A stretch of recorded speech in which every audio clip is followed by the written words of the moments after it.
what is good with y'all, man? What's going on, man? It's your boy PG the Hustler, man. You know what it is. New episode of Talkin Shit, episode 72.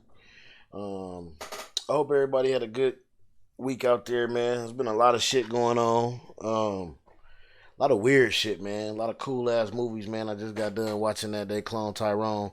Everybody go watch that shit. That shit dope. That shit cool. It's on Netflix right now. Jamie Foxx, Jason Boyega. Man, it go hard, man. Kiefer Sutherland.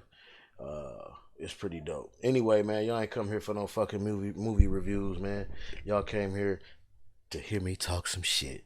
So everybody know what's going on, man. With the if you haven't heard, the police released a K9 on a black dude. They was stopping a truck for a fucking mud flap. I don't know since when, maybe. I guess maybe mud flaps are a mandatory. Y'all truck drivers, all my truck driver people, man, y'all let me know what's cracking, man. What's happening, man? What's happening, Duran? What's happening? What's good with you? I see y'all. Y'all let me know, man. Y'all truck drivers, man, let me know. Maybe mud flaps, you gotta have them on there or not. Maybe they mandatory. But to stop somebody for a mud flap, I don't get that. But anyway, let's roll that shit, man. Let's go. A few days ago, who unlawfully was told to attack an unarmed individual. Well, we have an update. Let me remind you of the video. Here it is.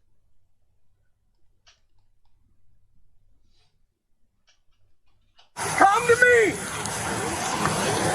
You don't want bit. On the ground, you're gonna get bit. Come to me, man. Do not let them, don't release the dog. Do not release the dog with his hands up. Do not release the dog with his hands up. Do not release the dog with his hands up. Don't. Do not. Get the dog off of it. Get the dog off of it. Fuck him up. What's the cat? Get the cat. Get the dog off.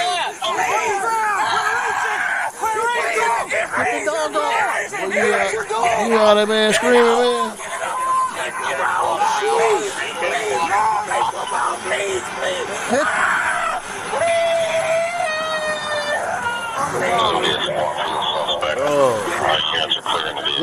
Look at the lady. Look at the lady. She walking back like, what the fuck? Put your hand back. Give me your hand. Boy, that nigga crying like a baby. An investigation has now been launched into why a Circleville, Ohio police K9 was deployed to attack a semi-truck driver, 23-year-old Jadarius Rose, who was complying with orders. He was on his knees with his hands in the air. You do not have a more defenseless pose than that. A police trooper can be heard in the video repeatedly yelling, "Do not release the dog with his hands up." The dog, however, was let loose and attacked Mr. Rose, grabbing his arm as he screamed, "Get it off." Officers rushed to pull the dog off of Mr. Rose. I want to say this about the troopers. There are two jurisdictions involved. The troopers are the ones saying, don't release the dog with his hands up, okay? These other guys are coming because initially there was a call for backup, but they canceled that call. They no longer needed any backup whatsoever. The man was out of the truck. The man was complying. The man was being lawful. No need. They pull up any damn way. Yep. Not only do they pull up, they get out of their vehicles. They bring the K9. And the officer who had command, meaning the man yelling, "Don't release the dog with his hands up." The man who had command was directly disobeyed by the other cop. Put it up, full mass. The Oh, you Circleville look like a PD bitch. said the city's use of force review board is now conducting an investigation. The highway police had initially identified the K9 officer as Circleville officer R. Y'all know Speakman. what I'm doing, Circleville man. Roll that officers shit up, man. or officials would not say if Speakman out. has or will be placed on leave during the investigation. Body cam of Rose's arrest was not released to the public until Friday, July 21st. But the footage had been obtained by local outlet, the Valley Guardian, prior, and showed the K9 initially being held back by Speakman. All right, let's put up the screenshot. Troopers were still yelling, "Get on the ground or you're going to get bit." All right. This July 4th encounter unfolded after Rose allegedly led officers from several law enforcement agencies on a highway chase. It remained unclear Sunday why Rose did not immediately pull over when troopers initially ordered him to. Let me give you background on the incident report. The incident began at about 9:30 a.m. according to the report on July 4th as troopers from the State Highway Police Department's Motor Carrier Enforcement Inspector Unit attempted to pull Rose over on westbound US Route 35 for what they described as an alleged traffic defect violation. Rose's vehicle was missing a mud flap. That's what that was, according to an initial incident report released by the State Highway Police. Rose allegedly refused to pull over and led troopers on a chase through 2 counties. "I activated my marked patrol vehicle light, bar, and siren, but the suspect failed to stop. I drove in the left lane and along the left side of the vehicle in an attempt to get the driver's attention. The driver would not make eye contact and did not acknowledge me," the trooper wrote in the report. As the chase shifted onto US Route 23, the big rig forced a trooper to swerve off the right side of the road to avoid contact, according to the report. Troopers placed stop sticks or spike strips on the roadway ahead of the chase and blew out the tires, forcing him to pull over on Route 23 in Pickaway County and surrender. Let me give you the arrest details. Rose was taken into custody and troopers immediately performed first aid on him. They waited for paramedics to arrive, according to the statement. Rose was treated at a hospital and released into custody of the State Highway Police. He was booked at the Ross County Jail on charges of failure to comply, a 4th-degree felony, according to online records. Rose has been released from the county jail. It is unclear if he has hired an attorney. Now, it really doesn't matter what the allegation is against Mr. Rose. It doesn't matter. At the time of the deployed K9, Mr. Rose was compliant, okay? Now, let's go to what he was actually charged with. He was charged with not complying to the traffic stop. He wasn't charged with having drugs inside of his vehicle. He wasn't charged because he had a felony warrant out his arrest or he had a gun and he was threatening to kill somebody. Once again, doesn't matter at the time of the attack, but to give you just insight into the full scenario, we don't know why Mr. Rose did not pull over. We do know he's innocent until proven guilty, and we also know that he did not deserve to be attacked by a K9 after it was clear to every officer involved, you do not deploy a K9 with hands up. And here's another dynamic. The person handling the K9, guess what they must receive before being able to handle a police K9? Training. They have to receive specialized K9 training. No doubt. Which means as the officer in command is yelling, don't deploy. Get y'all cups if y'all the dog with his hands up. The man who had control of the K9 was more than aware of what the rules were. All right, sharing thoughts. It's appalling. And all right, so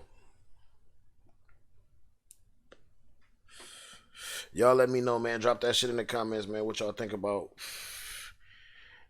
this shit, them letting this dog loose. I'm going to go back to what I said before, and I always say that shit.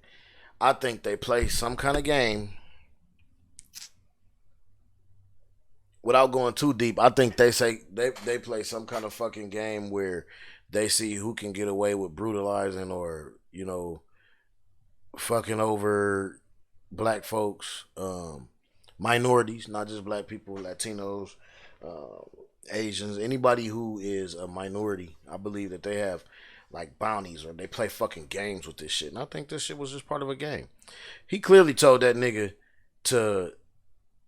he clearly told him to leave the damn dog where he was and don't release him. Everybody heard that shit. He did that shit because he wanted to, man. Y'all let me know what y'all think, man. That shit, fuck them. I don't like that shit. That's some bullshit, man. So, anyway. Moving on, next topic. Launch your printing business. Like, man, please let me know what y'all think in the comments, man. Drop that shit, man. If y'all, DM me, man, if y'all see that shit. If y'all on Facebook, if y'all on the book or whatever, man, and Instagram, man, DM me that shit, man. Tell me what you think, man. Thank you, Mr. Chairman, and good morning to our witnesses who are testifying today. I want to thank each of you for being here to discuss a topic of grave importance to our national security. Earlier this year, a Chinese spy balloon was shot down off the coast of my home state of South Carolina. Since the Roswell incident in 1947, many Americans have wondered about the dangers of unknown objects crisscrossing our skies. Whether these are UAPs or weather phenomena, advanced technology from American, allied, or enemy forces, or something more out of this world. So my first question, I have several questions, and if we can just be quick on these first two, I'm going to ask each of you the same question, and then I'll get to each of you individually. This should be interesting. I want to see the first one, when you reported your experiences with a UAP, did any of you face any repercussions with your superiors, yes or no? No. No. I've actually never seen anything personally, believe it or not. So. All right. And then do you believe there's an active disinformation campaign in our government to deny existence of UAPs, yes or no? I don't have an answer to that. As previously stated publicly, yes. I think previously with like Project Blue Book, yes, but currently I don't speak for the United States government. Okay, thank you.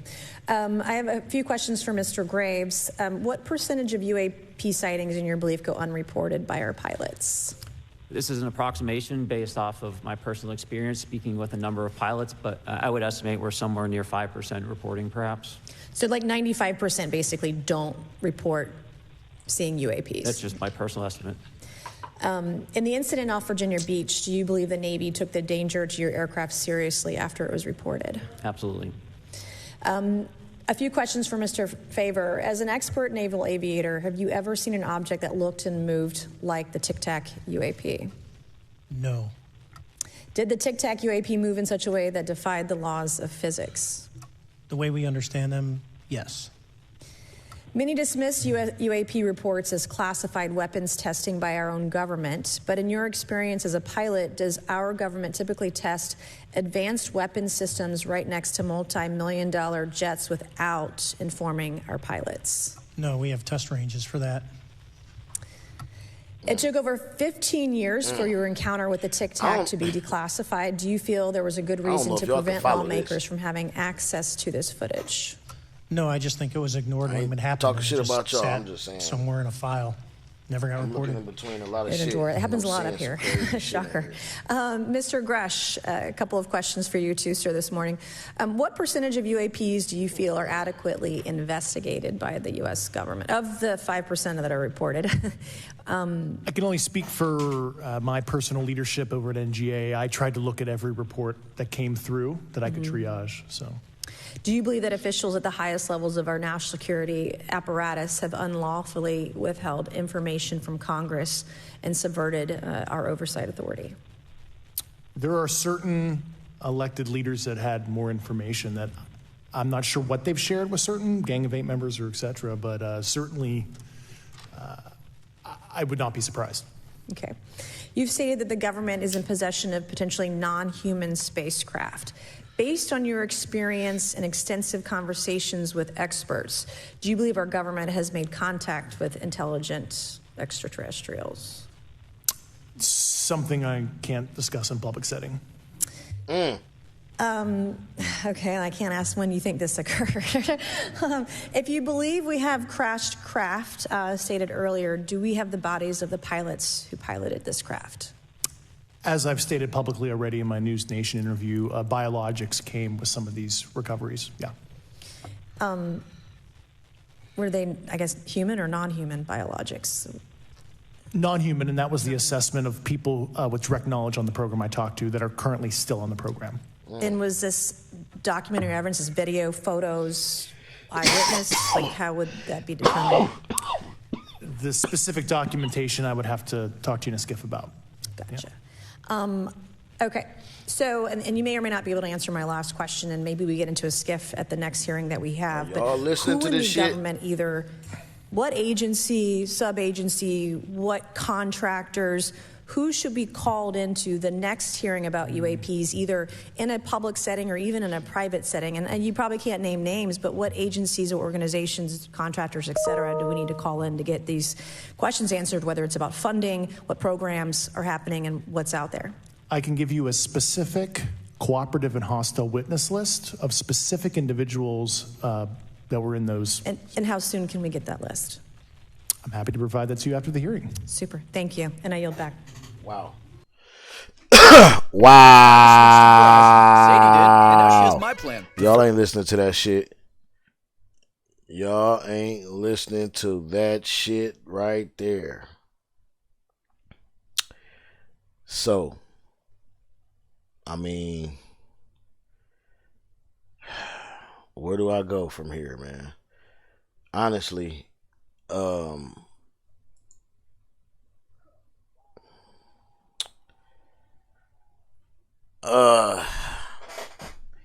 how can I go into this without being I don't know what you conspiratorists. I don't know. I don't know, man, how I can go into this without doing it, man. Okay, look, this is what I feel. This is what I think about this shit, man. I don't know personally if there are extraterrestrials. I do believe, however, that we are not the only life forms in this solar system. So, with that being said, I don't believe everything I fucking see. You know what I'm saying? And I don't believe everything I hear, and I only believe half of what I see. Okay? This little meeting, I don't know if this was put on to make it seem like scare tactic type shit, or if this shit is real. But if I'll tell you one thing, if this shit is real, man, listen, that shit gonna be wild. Like, if them motherfuckers ever come through here, touch down here, man, that shit is gonna be fucking nuts.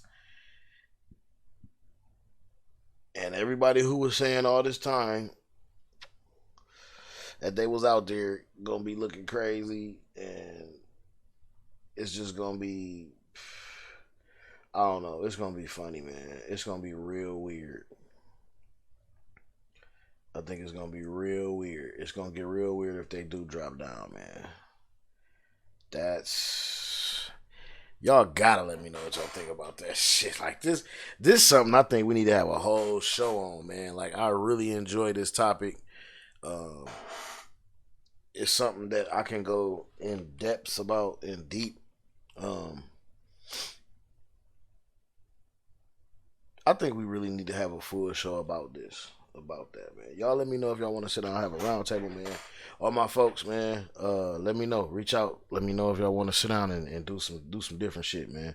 But let me know what y'all think about that shit, man. Talk some shit to me, man, about that these fucking aliens and shit, man. Niggas said they found some shit. They got some shit. They can't talk about some shit. It kind of seemed, man, I'm at a thing like I just need to see some shit. I need to see some shit. And then when I see the shit, I need to know it ain't fake or from some fucking movie thing. Like, I need it, man. People do a lot of shit, man, now with all kind of shit, man. Movies and special effects. makeup.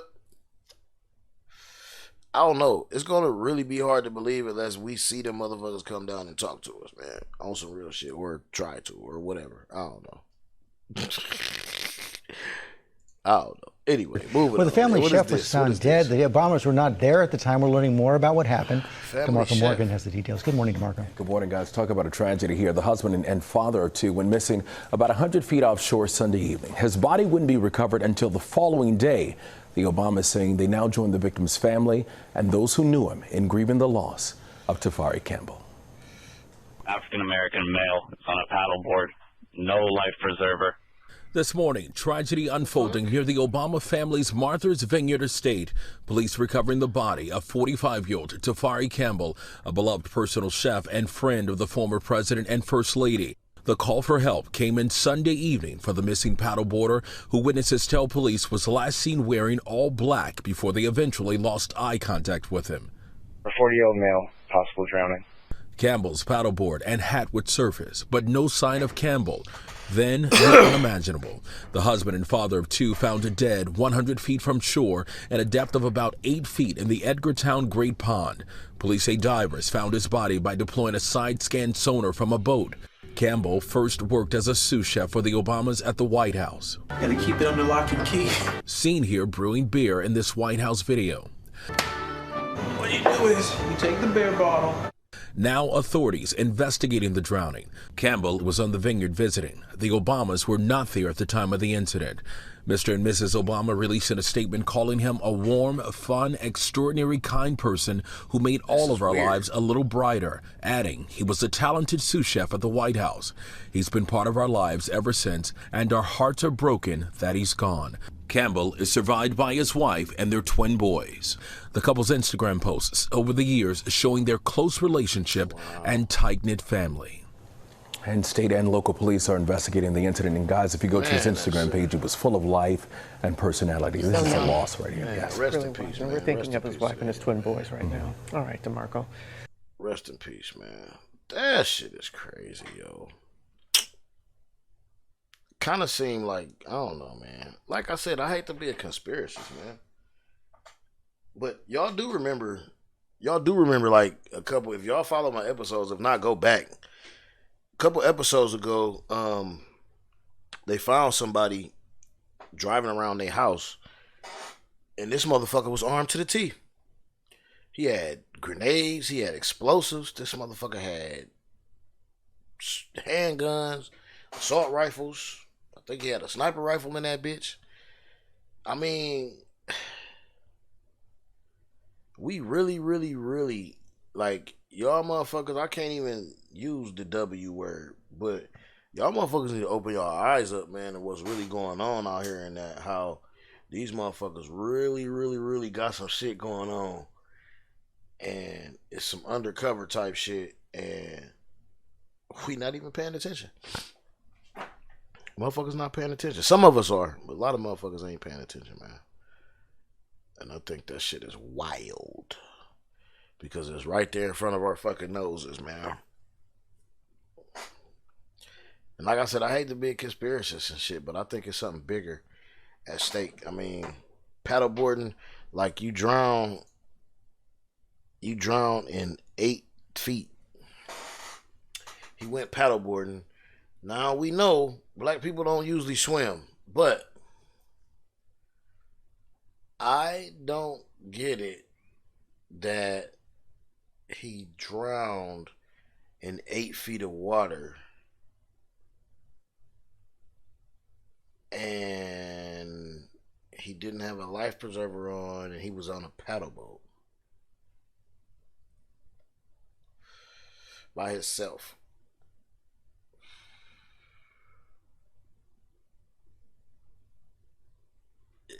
It just don't add up. Y'all take a minute and think about that shit real quick. I've been on paddle boats before. Sure, y'all been on paddle boats before. They not really... They don't really put paddle boats in real deep water for that purpose. Like, paddle boats, I mean, of course, everything sink, but A paddle boat? And nobody was with you. I don't like that type of shit. That's weird, man. The more you think about it, the more you sit back and just actually really, really, really think about it. A paddle boat on a lake. Weird. Y'all know what to do. I mean, what the fuck is this shit? Children locked in a cage. Disturbing video as police rescue 2 small children discovered locked in a cage. The 2 adults who live there now behind bars themselves. Thanks for joining us at 6. I'm Brian Loftus. I'm Denise Valdez. 8 News Now investigator David Sharns first told you about those arrests. Now he has video you're seeing first on 8 News Now. David? And we do want to warn you that this video is hard to watch. Police say they found 6 children, all under the age of 11, all showing signs of child abuse. 2 locked in that cage, and one of them with injuries so bad, police say his father thought the boy was dead. Hey, it's Metro Police. We just want to make sure everything's okay. A Metro Police officer's body camera rolls as she and her partner try to get into this extended stay unit. Can we get a third unit to our location? Officers are outside the door on Valley View near Flamingo after meeting up with 33-year-old Amanda Stamper and 31-year-old Travis Doss at this store across the street. According to grand jury transcripts, Stamper told police Doss had sent her a photo of his 11-year-old son, saying he believed he had beaten the child so hard he was deceased inside this cage. You already talked to your parents, okay? You need to open the door so we can talk to you. Officers are talking to a child behind the door who refuses to remove the security chain. You can hear the small voice. We want to make sure you guys aren't hurt. We're not hurt. We're fine. I can't leave until I physically see you, sweetie. Please answer the door. After about 10 minutes, a maintenance worker convinces the child to let the officers in. The adults cross the threshold, finding the 6 children alone, 2 padlocked in a small cage. Hi, guys. Oh, no. Oh, no, nigga. Padlocked?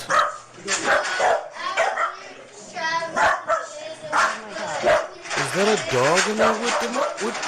Oh, no, that's 2 kids in the cage. Hey, call us for animal control. Officers struggle to open the lock. You're 9, sweetie. Okay. Cutting it and freeing the 2 young boys. One badly beaten and severely malnourished, with swollen eyes, open wounds, and scars. Oh, baby, come on. Okay, sweetie. Police lead the children into daylight. Several of the 6 telling police their fucking father kidding said me? never open the door for strangers. Sweetheart, it's okay. It's okay, baby. It's okay. The badly injured child saying on video he hadn't eaten in days and that his father would hit him with belts, cords, and according to police, this pan. A detective telling the grand jury he kept saying that he was always hungry, that he needed big food because he was a big boy now, and that he would have to share like one large fry from McDonald's with his 6 siblings. I hit my face on the cage because I was squished up trying to get out of the cage because I heard all this noise and I was freaking out. A prosecutor to a detective. Did the 11-year-old mention to you how often he was locked in the dog cage? He said all day, every day. He said too long. Not a bad kid. This is just a really crappy situation, okay? And we're going to get you some help, and this is not going to happen again. Have mercy. That child survived, but we do not know right now where he or his siblings are. We are told they are all doing okay. The 2 adults charged have pleaded not guilty. We asked to speak with the officer there who saw the compassion from her and the other officer who helped her. Metro declined our interview request, citing the ongoing court case. I'm David Sharns, 8 News Now. Man, listen. Sick.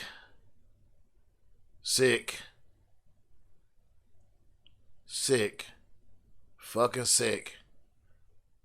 Piece of fucking shit. 2 pieces of shit. They deserve the piece of shit award. I think I'm gonna start doing that. They definitely deserve a piece of shit award. I don't know what kind of fucking excuse or explanation you could come up with,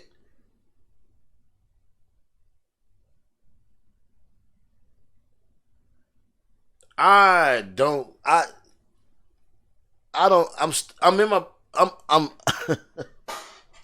man, I'm in my head trying to figure out. That's why I'm tripping, because I'm trying to figure out what in the fuck possessed these people to do some stupid shit like this. Everybody know I love the kids, man. Hustle love the kids, man. You motherfuckers, personally, from me, I believe you motherfuckers need to fry. Y'all motherfuckers need to go to jail for a long motherfucking time. Fuck y'all. Fuck your mentality.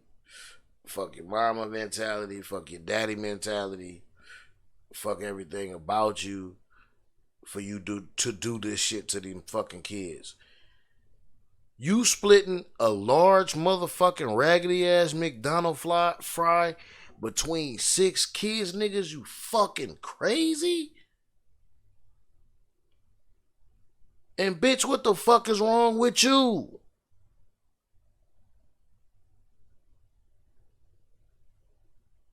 These kids came out, I'm assuming, all these kids is yours and they came out of you.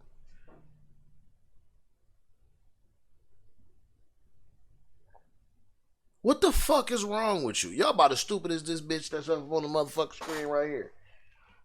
I ain't gonna hold you. Y'all know I talk my shit, man. Y'all about as stupid as this bitch. This bitch. I think I brung y'all this shit last week. Again. Well, I think I did. I don't know. If not, I didn't put it up. It's back. And I'm done talking about this shit. This is the last motherfucking time I'm putting this bitch on my motherfucking show. Let's roll this stupid ass shit. Public confession in the mysterious disappearance of Carly Russell. There was no kidnapping. Hoover's police chief reading a statement on Monday provided by Russell's attorney on behalf of the 25-year-old nursing student. My client did not see a baby on the side of the road. My client did not leave the Hoover area. Every nigga in America knows she didn't see no fucking baby on the side of the road. For days, the investigation captured national attention, but skepticism quickly grew when police were unable to verify her story. Where do you think she went, and how would you characterize what happened here? That's the $100 question. Earlier this month, Russell went missing for just over 48 hours after calling 911 to report a toddler walking alone on the interstate. Hi, I am on Interstate 459, and there's a kid just walking by themselves. In her initial statement to police, Russell claimed that she was abducted by a man with orange hair and a woman who brought her to a home, forced her to undress, and took nude photos of her. Throughout the investigation, police say they found no evidence of an abandoned toddler, also detailing internet searches made by Russell shortly before the incident, including what's the cost of an Amber Alert, a one-way bus ticket from Birmingham to Nashville, and the 2008 film about an abduction, Taken. My client apologizes for her actions to this community. We ask for your prayers for Carly as she addresses her issues and attempts to move forward, understanding that she made a mistake in this matter. And not like now, no charges have been filed, though police say they are in conversations with the Jefferson County DA's office right now about possible criminal charges. As for Russell's boyfriend, he posted on Facebook about the false narrative, saying he was blindsided by it and the entire family was reacting, Craig, out of love and genuine concern, and they are, quote, disgusted by the entire outcome of the situation. Craig. All right, stand by for us there. Man. Thank you. Hey. Fuck that bitch. Oh, shit. I ain't got my what's her names up today, man. I'm freestyling, man. I ain't got my little actions and shit up, man. I can't fuck with y'all today. But man, like I said, that's the last time I'm talking about that bitch. You know what I'm saying? I don't even want. Let's go into this next shit. See what the fuck going on down in Georgia, man, with these fucking chemicals and shit, man. In the fucking water. I don't know what the fuck. Let me see. Let's see what this shit. I don't even, like I said, y'all know how we do. I just watch this shit. Production give them to me and I watch this shit. And I talk my shit about these shit. So I don't even know what this one about. Measure the impact of Georgia's water consumption. Toxins could be unknowingly impacting thousands of North Georgia families. Well, we're talking about PFAS or forever chemicals. Those have been linked to cancer, low birth weights, and high blood pressure, too. Take a look at this map. All those dots you see show water treatment plants that have tested positive for forever chemicals. And under the new limits being considered by the EPA, these plants would be over the safety limit. Investigative reporter Andy Parati is live on a river in Rome, 70 miles northwest of Atlanta, where the state discovered high levels of these chemicals years ago. So, Andy, the city took action, but some residents want more done, right? Yeah, that's right, guys. We are on the Oost-Nala River, and while it looks like the perfect place to be on a hot summer afternoon, state and city officials say it's been unsafe for years. Now, residents want to know whether using this river for its drinking water for decades. Bitch, I ain't drinking that shit. Health. We traveled hundreds That's what of you miles niggas in Atlanta drinking? for answers. Oh, I know you niggas tripping. Thank you, babe. Buckled? Callie Swafford takes us on the road near the North That's why Georgia y'all so mountains goddamn in crazy search down there, of an man. essential resource, clean water. It's just what we've had to do and what we feel is like our best option. It's a 20-minute drive from her home outside Rome, Georgia, in her minivan. You ready, baby girl? Let's go. A routine Callie says is necessary to ensure her family's drinking water is safe after the state discovered high levels of a cancer-causing toxin in a river Rome used for its drinking water 8 years ago. It feels very third world, especially like I said when my daughter was a baby and I would have her strapped to my back and I'm 20 minutes away collecting water so that we can feel safer.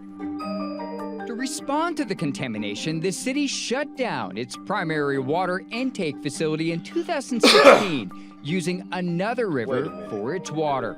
It's also building a new multi-million-dollar plant that will eventually remove the toxin. Some things ain't right. Of concern for fluoralkyl, water stores around, PFAS for short, Culligan man out there, used by bitch. carpet manufacturers upstream and deposited into the Oost-Nala River for decades, linked to high blood pressure, cancer, and birth defects. We don't know the complete scope of how this will affect our bodies, how it will affect our babies. I just want to know, is there as much cause for concern as what is being presented? To find out, looking at 54 minutes of flying time. Atlanta News First traveled hundreds of miles to a North Carolina city that uncovered a similar problem in its water in 2017. I'd like to welcome you to Wilmington. We have a local time of 11:21. And how it took action could serve as a roadmap to how Georgia might respond. This is the Cape Fear River. It provides drinking water to the city of Wilmington and other communities. And just like the city of Rome, its source of contamination is upstream, linked to a company that dumped PFAS into its water for decades. Families and experts are still trying to figure out the impact of chemicals, including one group of chemicals known as PFOS. The levels in our drinking water are higher than the new minimum goal. Quite frankly, I'm sick and tired of quietness and silence. Everybody deserves a right to know what's going on. So this is the Northeast Cape Fear. Kemp Burdett is head of the Cape Fear River Watch, an environmental watchdog group.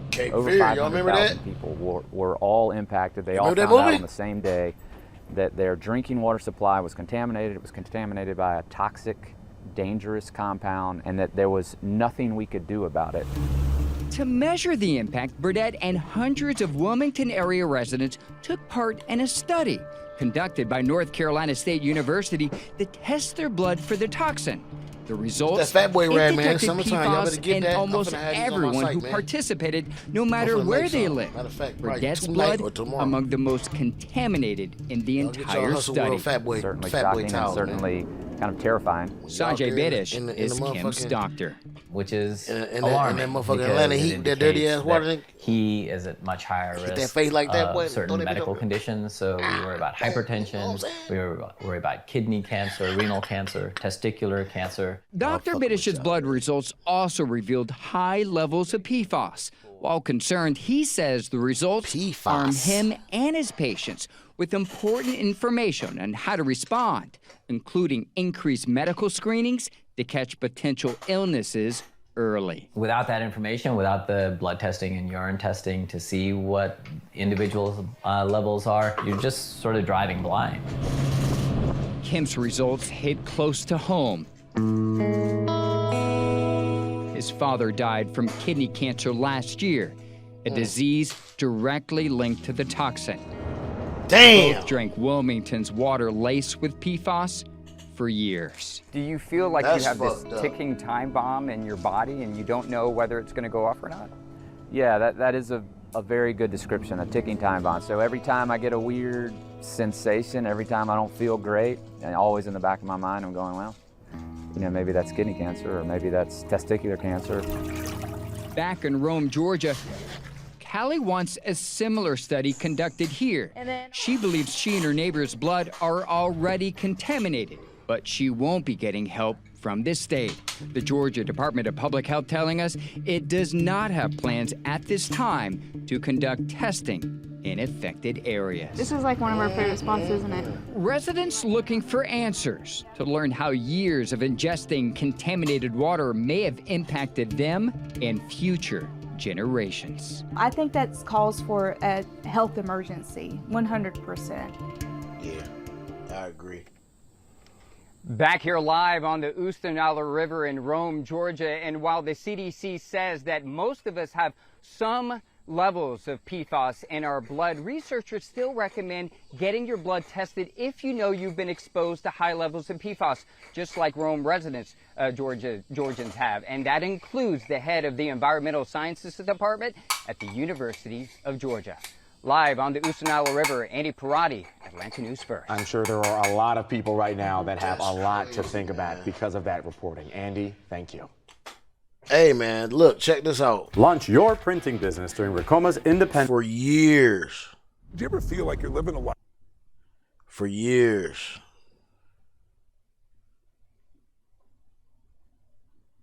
For years, man.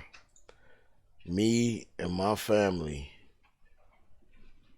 have been on, like, spring water, like...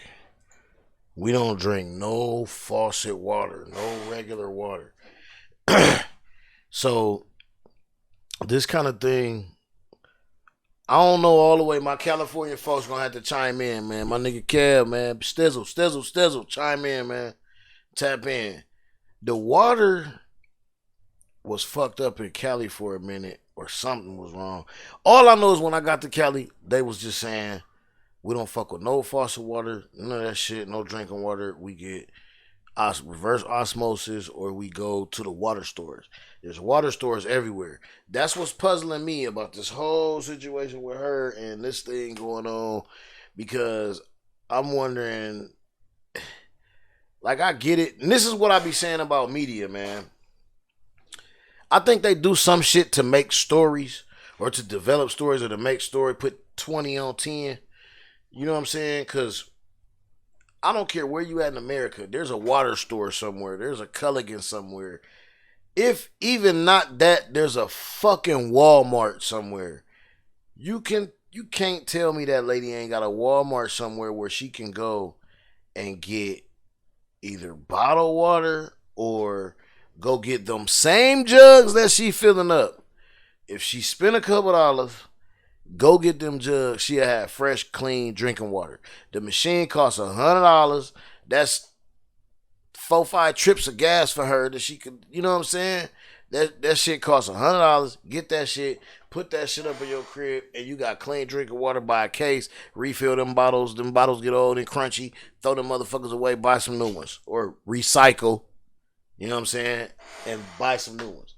Easy shit, man. Easy shit to get around. Like, to get by with this type of shit, like to get man, I mean, and when I was young, my mom used to boil the water for clean drinking water. Like, it's certain things, man. Like, motherfuckers just being lazy. Turn that motherfucking faucet on, putting the glass under that bitch, drinking it. And I'm not gonna say that's your fault, but bless your heart. Anyway, moving on. Spend no more time on that shit right there either. You know that you could get. I don't know, nigga.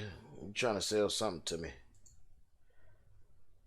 Is the host of the television show The Verdict with Judge Hatchett, and it is her daughter-in-law in that piece who died after that C-section at Cedars-Sinai Hospital. Her son, Charles, who sued the hospital for wrongful death. That case eventually settled, right, Judge Hatchett? Yeah, but not settling enough because, just listening to your son, you know, he was there. He was the advocate. He was for your daughter-in-law. Yes. He asked the questions. And he made the observations. He did. Yet he and you as a family felt that you had the information to also share that there was negligent care happening here. That was my favorite judge. Kira wasn't getting the assistance that she wanted. But did you know that right away? You know, within hours she would die after that C-section. Right. But, you know, did you see right in front of your faces what was happening? Yeah. But was it piecing together later, reflecting? No, it was happening right then, Fred. I was there, Charles was there, her mother, we were all there. And what happened is that Charles saw the blood in the catheter at first and started asking questions. Kira's aunt, who's like a second mother, is a nurse, and so she was there. I left the hospital after a point because I had the 19-month-old and we moved back to the condo. But what I was told before I left is that the doctor may have nicked her bladder and they would go in and repair it, and at most it would take 15 minutes, right? And so since we'd been there for so long with this little one, I left, and I carried so much guilt for years after that because I was if I had known, if I had been able to rely on what they told me. But all of what they told me was not true. She was internally bleeding. And when Charles said, when they went in, Fred, there were 3.5 liters of blood. She was a size 2 on a good day. I mean, and she was in great health. Yeah, looking at those pictures, she's vibrant. And she's fit, beautiful amazing. Inside and out. Marathon runner. She skydived. She had a pilot's license. I mean, she was a remarkable woman. Wow. And never ever did I think that we'd walk into that hospital and never walk out without her. And I considered myself to be knowledgeable, but I did not know 7 years ago that this was not just unique to Kira. I knew that something was wrong. They didn't respond to her. There was a basis for a lawsuit. You know, I'm a mom, I'm a grandma, but I'm also a lawyer, so I had all of these things kind of coming together. Damn, I didn't know. But what I will tell you is that this is outrageous. And the numbers that we're seeing don't paint the full picture because every hospital is not required to report all of these statistics. I could not be happier now, that's not quite the right word, that the federal government has stepped in. But the real question is why has it taken 7 years? Well, is it your family's experience that has helped to be the impetus of getting this in federal investigation or getting this kind of attention? Because for a very long time, just as you alluded to, there have been many testimonies and people who have said there is disparity in care, particularly as you talk about Black maternal health care. Right. But now, following the settlement and your son's pursuit of justice with Cedars-Sinai Hospital, and now this federal probe, what is different here? What do you and how do you think your family's experience helped push this along? Well, I think first of all, and I'll be to tell you, CNN was one of the first people that had me on the air right after she died, to tell the story and to get the story out there. And I think the fact that we've had the ability to have this kind of platform for the last 7 years has made a big difference. We've spent a lot of time in Washington. Charles has been all over the country lobbying. But this is the difference now. The federal government coming in is unprecedented. We have never seen the Civil Rights Division of HHS launch this kind of investigation. What does that mean? That means that they can then hold up federal funding to that hospital. And the reality is that sometimes it takes money to get people's attention. That's right. I'm insulted, frankly, that Cedars put out this statement. We're concerned. Well, what have you done? Well, we've given $2.2 million to different organizations. That is minuscule. It's not enough, and it hasn't been systemic change. But now that HHS has opened this investigation, it will not just mean that Cedars-Sinai will have to be held accountable, but hospitals all over this country. And what does it mean to you that Cedars-Sinai, through our reporting with Stephanie Elam there, that the hospital says it has been resolved, but there is no admission that they did anything wrong? And that was part, and all of that is sealed. But the truth is that she went in healthy. They botched it. She was butchered. The autopsy is very clear about that. And that she was allowed to hemorrhage, not for an hour or 2 hours, but for 10 hours before they got her back to the OR. She never left the recovery area, so they knew that something was wrong. But instead of getting her back, was telling them something's wrong. Something's wrong here. And they were giving her transfusions as opposed to, there was an MRI ordered stat. Oh my God, this doctor. It never happened, Fred. Had they done that, they would have seen that she was bleeding internally and her life would have been saved. It was negligence all the way. The other piece is that this was her second C-section. The cut time should have been anywhere from 12 to 15 minutes to go back in through the original scar. How long did it take? What's the answer? The answer, it was less than 4 minutes. Oh, Lord. He butchered her. Wow. Oh, Lord. He butchered her. And to have little boys say, well, why can't my mommy come home from heaven? These are two little boys, Langston and Charles V. And they are remarkable. We're now just 8 and 7. Yes, so 7, Langston turned 7 because Kira's been gone now for 7 years in April. And it's taken us this long to get there. But we don't want any other families, friend, to experience the horrific pain that our family has gone through. Damn. Because there's no amount of money, no amount of settlement that get it back. Yeah, it won't bring but we Kira think back. that this is going to save other lives. How's Charles doing? He's doing great. He is strong. He is an advocate. He is in Washington. He's been in state capitals all over this country. He made it his point at her funeral to say we have to change our pain, turn our pain into purpose, and that's what he's done. You all are doing that. I mean, Judge Glenda Hatchett, so good to see you. I mean, Thank of you. course, not under these circumstances. I know when you told me about it back in 2016 that this had happened, but the details, of course, you know, weren't revealed at the time. But my heart goes out to all of you. But you have advocated for so many. You've been so wonderful, and thank you for allowing me to come today, because I want people to understand what this really means. That this really is a turning point. This is. And so to the Biden administration, I have to say kudos to HHS. It took a long time, but we are at this point now, and this is going to be a major point that we can look back and we're going to see the tide turn. We're wishing the best for you, the entire family, and of course, the health and welfare of all mothers, birthing mothers, and their children. Wow. So listen, man. All I want to say is that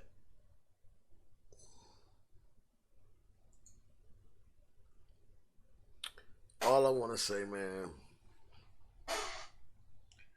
is that all of my men out there, my real men, my fathers, my dads, all y'all out there, man, y'all women, y'all wives, you know, your girlfriends, when they are going through that pregnancy process, be there with them at all times, man. That is your child. That's your seed, especially if you know it's yours.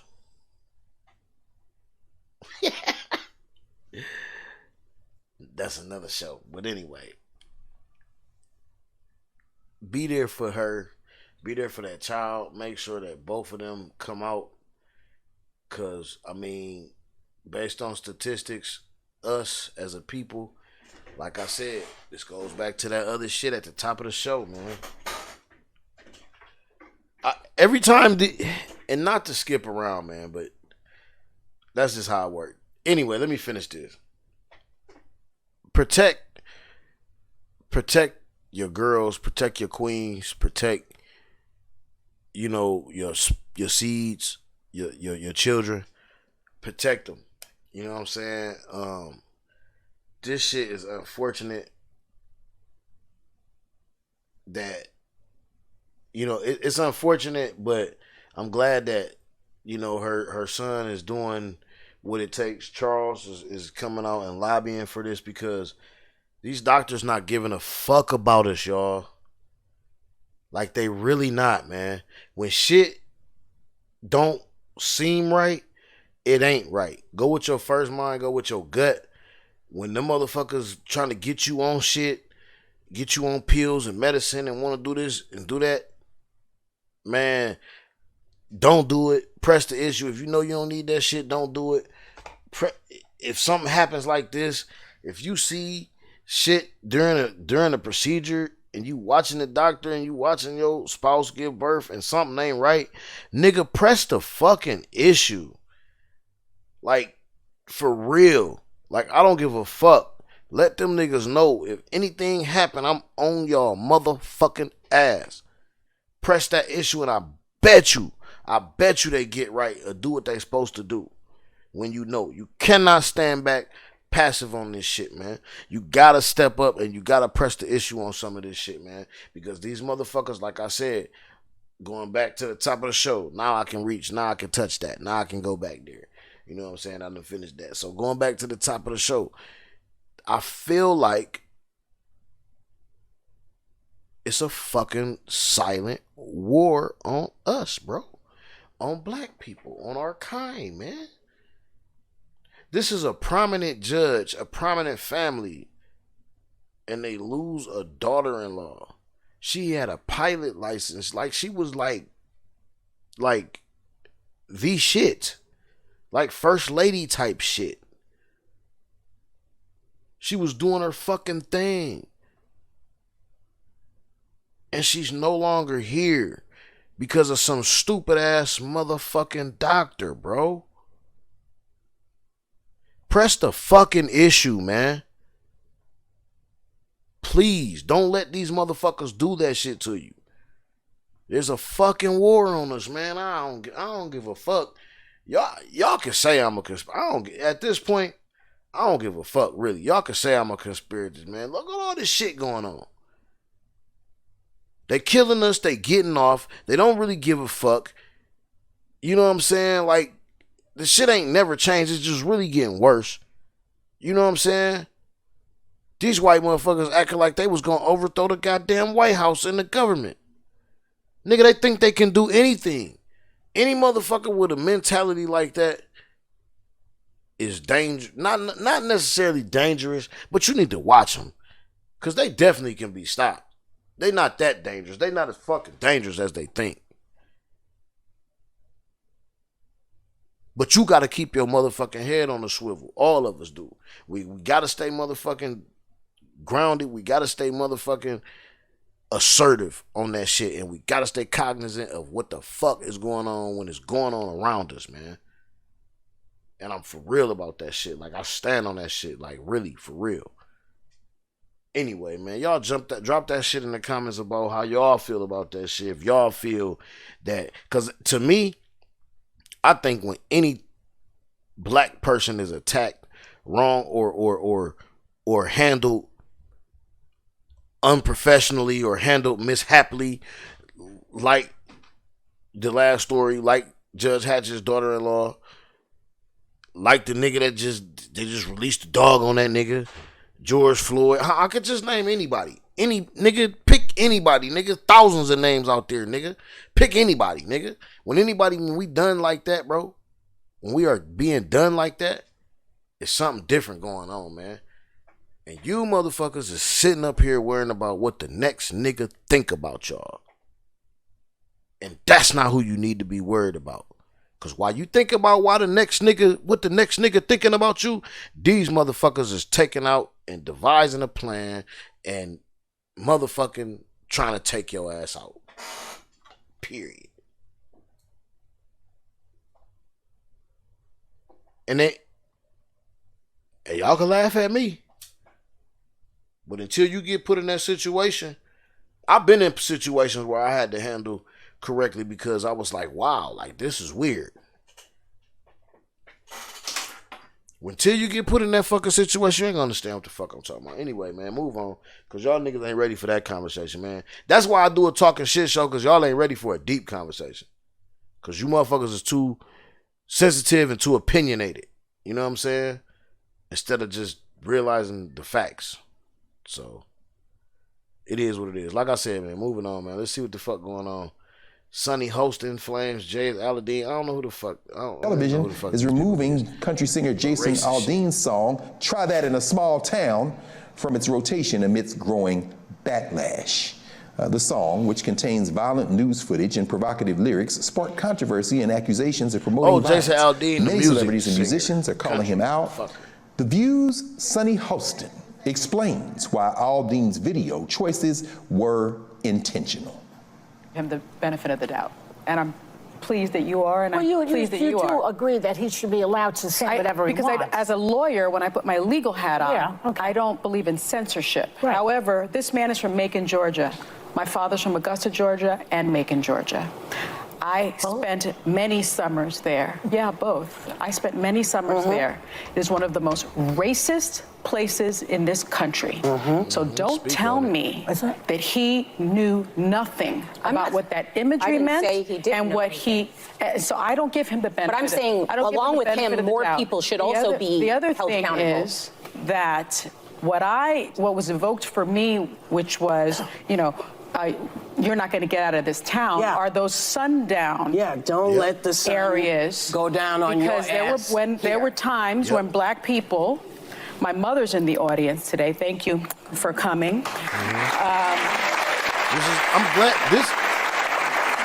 telling you, I love production. And they put my this mother shit together and father, so good. because they were an interracial couple, were run all this out shit of is what I'm South talking Carolina about, by man. the KKK. Listen up. Listen the fuck up. And my father is still scarred from that experience, and you are still scarred from that experience. So We're don't all tell still scarred that song so is a don't tell motherfucking me what's the that name, not man? only That's the new, was that's he the way they aware fucking of talk what he to was each doing other. by using that imagery, he embraces that imagery. And unfortunately, this became the #1 song. I be really being on cool, but US I really militant. iTunes. We have a problem in this country about race, and the biggest Still, problem you better is tell these we motherfuckers something. refuse to admit that it exists. Well, don't you? He know. Thank you, Sonny. Because in that song, play Aldean that shit, calls man. out the 2020 Black be Lives cool. Matter I don't be really protests saying too much after the shit deaths about of George nothing, man. Floyd, and threatens for protesters to try that in his small town. By the way, shout out to the 10th anniversary of Black Lives Matter around the country this weekend. I was in Los Angeles with a frequent guest here at Roland Martin, Unfiltered, part of the Black Lives Matter LA coalition out there. And it's very important to understand that, you know, he's challenging that. Here are a few of the lyrics.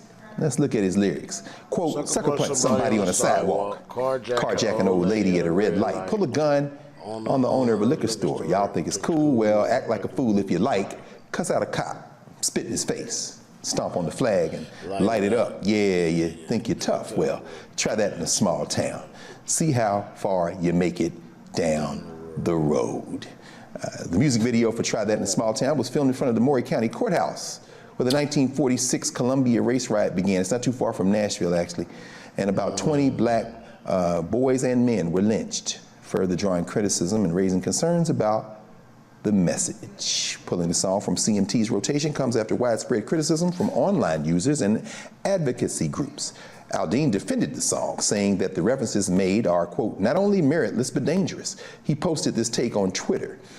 In the past 24 hours, I've been accused of releasing a pro-lynching song, a song that has been out since May, and was subject to the comparison that I, direct quote, was not too pleased with the nationwide Black Lives Matter protests. There is not a single lyric in the song that references race or points to it. There isn't a single video clip that isn't real news footage. And while I can try and respect others to have their own interpretations of a song with music, this one has gone too far. So I guess the you fuck don't want outta people to here, try in a nigga. small town, but you can't Kiss say it my with your ass, chest. nigga. Reese, Fuck you, help Jason. us. Wrestle with this this country music man who's decided that you shouldn't try that in a small town, but he can't own up to what he said. I don't know. Let me get out of your way. What you got to say about this, Reese? Well, you do make a good point. Billy Badass can't even stand 10 toes down in his funky ass little song. He sounded like RFK Jr. to me, right? Like, you laid out the evidence, and then he turned around and said, oh, no, everybody got it wrong. I don't fucking think so. Don't try what in a small town? What?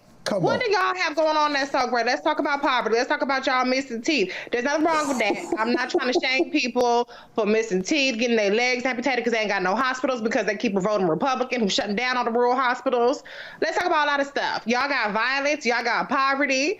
Y'all ain't got no jobs. You ain't got shit to do. That's why you got time to make this raggedy song to gas up people while you live in your mansion somewhere, I don't know, Nashville or Beverly Hills, who knows where you live. You gassing up the small town people to really inflict violence against each other because a lot of these small towns ain't got nobody but white people in it going at it with each other. And so I just think it's really funny how you're Billy Badass in the lyrics, but you don't have that same energy when it's time to answer to what you're putting out there in the universe. Okay?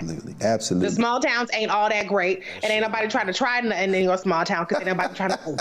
So you're all right, Jason Aldean. Fuck your small town, nigga. My unfiltered video in just one moment. Fuck your motherfucking small town, nigga. Nobody give a fuck about no Jason Aldean. The fuck is this, a Newport commercial? And kids with marketing for menthol cigarettes. Sleep. It's had a devastating impact. That's funny as hell. Ha! Anyway, man. Don't nobody give a fuck about no Jason Aldean and his...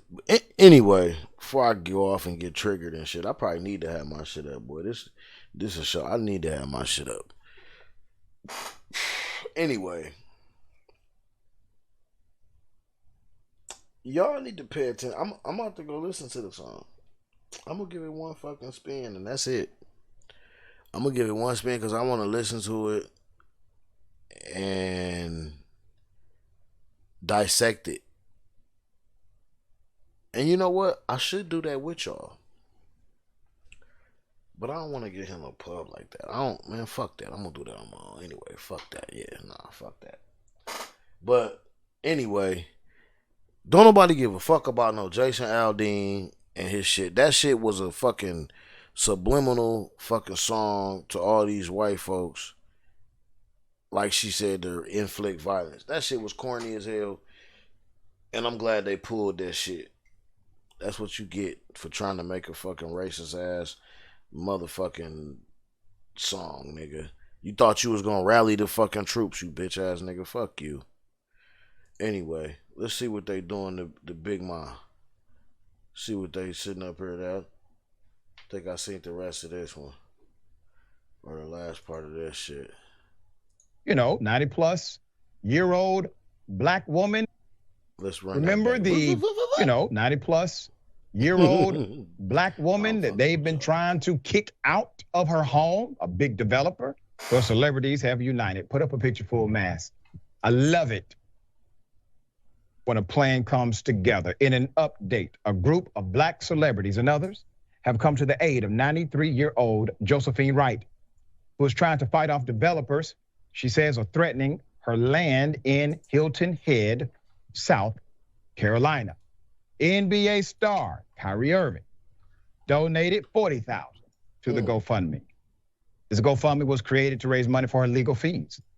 Singer Fantasia has shown her public support as well. Filmmaker Tyler Perry also shared Wright's story on Instagram saying, quote, please tell me where to show up and where you need to help you fight. Keep those pictures up. Now I will say this. Tyler Perry can buy all of those developers. Facts. Ain't no way in that hell. You need to do that. They got more money than Tyler Perry. His statement helped Wright garner support from actress Gabrielle Buy her Dennis, crib and just be like, here, lady. former Food Network star Neely, gospel singer Tina Campbell, rapper Meek Mill. It's over with. The GoFundMe page currently has more than 250,000 in donations. We encourage people to contribute. We have a new goal. It's around, I think, 350,000 once all calculations were done. So we're going to try to make sure that we get it to that number. I encourage you to give what you can. The developer is suing Ms. Wright after a series of disputes over property line issues. Wright's family says the litigation is intended to coerce her into selling her home. Wright's granddaughter, Sharice Graves, started the GoFundMe to help combat the legal fees.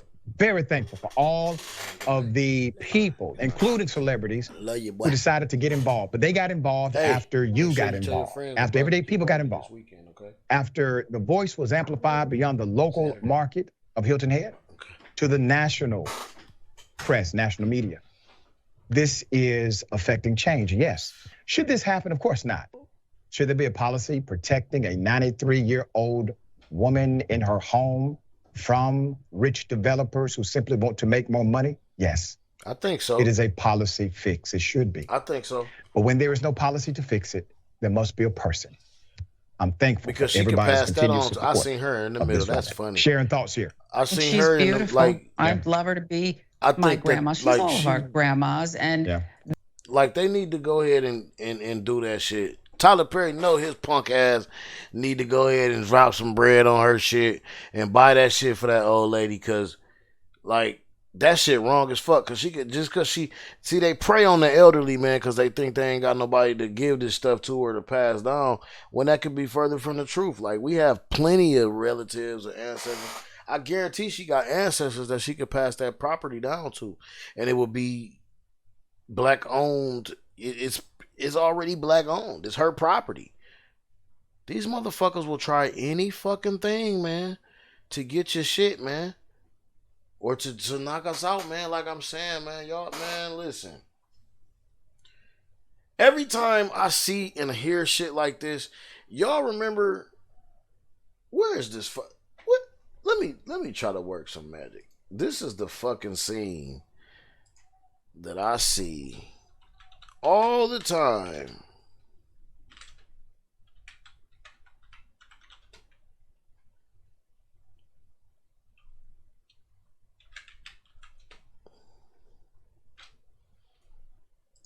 This, I swear,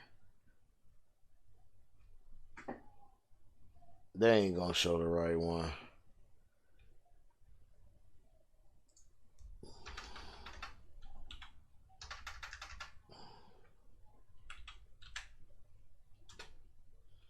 I don't know nothing else to call this nigga. But rock. Y'all know what I'm talking about. Yeah, this shit right here. Every fucking time I hear this shit, man, or I see this shit, the only thing comes to my fucking mind is this shit right Hi here. there, big dogs. Like, on me. Like, the only thing that come to my mind is this fucking scene right here, dog. Because it is, you know, I could see it now. You gonna go up there. I don't care if they, what's the name? I want y'all to hear this shit because this is real, and this was fucking 20 years ago, man, and this shit still is today. Watch. You know how I Listen. feel about my black women. Now, why you gonna throw that on me? I ought to take you outside and knock you out right now. Hey, boy. I brought you in. I'll take you out. Yeah, okay. What's up, Kane? This shit is so real, man.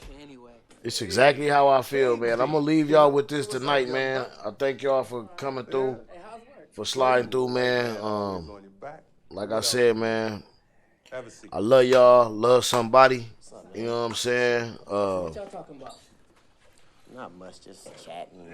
Be there for your peoples. Protect our queens, man. Leave them bitches alone. Don't get me wrong.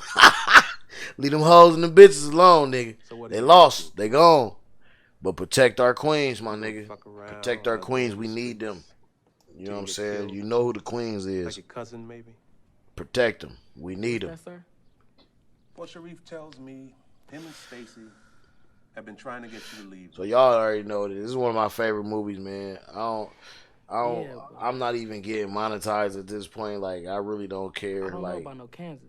I don't know if it's no you know, copyrights I or hear whatever, but I'm just viewing. We teasing viewing. Sharif about that We before checking you this came shit in. up. But But I what want are you y'all to gonna listen to do what if you he's saying, stay? and it's right here. You know, It kind of starts here, man. Kinds of shit. Listen to this. Before he found the nation. Now, I'm no Muslim, but I agree with some of the things they say regarding black people. And if Allah helps to make him a better man than Jesus can, then I'm all for it. It's a whole other topic too. That Bible they gave us. So what you trying to say, Mr. Butler? Whatever changes you have to make, then you just do it. You got to think about your life. Being a black man in America isn't easy. The hunt is on. And you're the prey.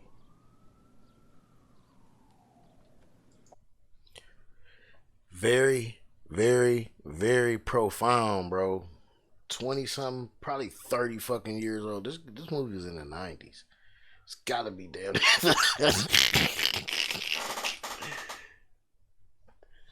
But that's what's going on right now. Right now, man. We the fucking prey, man. The hunt is on. We the prey. Y'all niggas better wise up. Open them motherfucking eyes, man. Realize what's going on around you. For real. Think about that shit every time. Every time some weird shit happen, man, go back to that shit. Go back to that clip, man. That shit mean a whole lot. That shit hit. What they say? That shit hit different. That shit hit different, man. Anyway, man, y'all know what it is, man. PG the Hustler, man. Talking Shit, episode 72. Thank you for sliding through, man. Thank you for, supporting your boy, man. All my people that come through, I really do. I'm finna do some shit in 2 weeks, cause nobody got the trivia that me and Dirty did. I'm finna do some shit. I need y'all.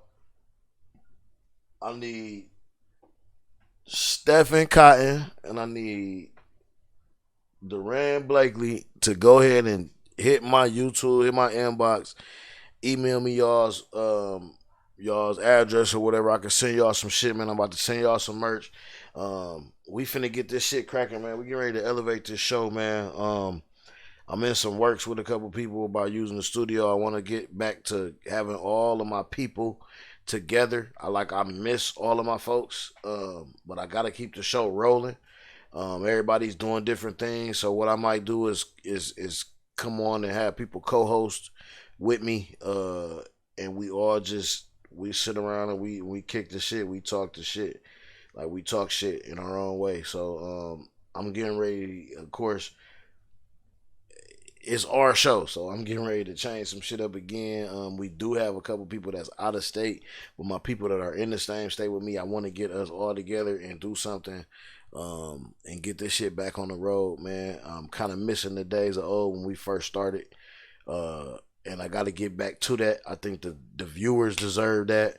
So like I said, we got some shit coming up, man. I'm gonna try to get this shit together, but y'all DM me y'all info, and I'm gonna definitely get some merch out there to y'all, and then keep on, man. Keep tapping in, man. And you know, PG the Hustler on all fucking DSPs. Go check a couple things out. My own lane is coming out soon. I'm waiting on some technical shit just to get some stems back from another song. I'm getting ready to drop another single, and then the album will be out. I promise you it will be out before the summer is over. Okay? So we in August. So by the end of August, let's shoot for end of August or something. I'll give y'all the official fucking stuff when I put everything together, man. So enough of that, man. Enough of me, man. Y'all go ahead and finish doing what the fuck y'all was doing for the rest of the night. Thank you for tapping in, man. I really, really greatly appreciate y'all spending this time with us. And we'll see y'all next week, man. Peace. Love.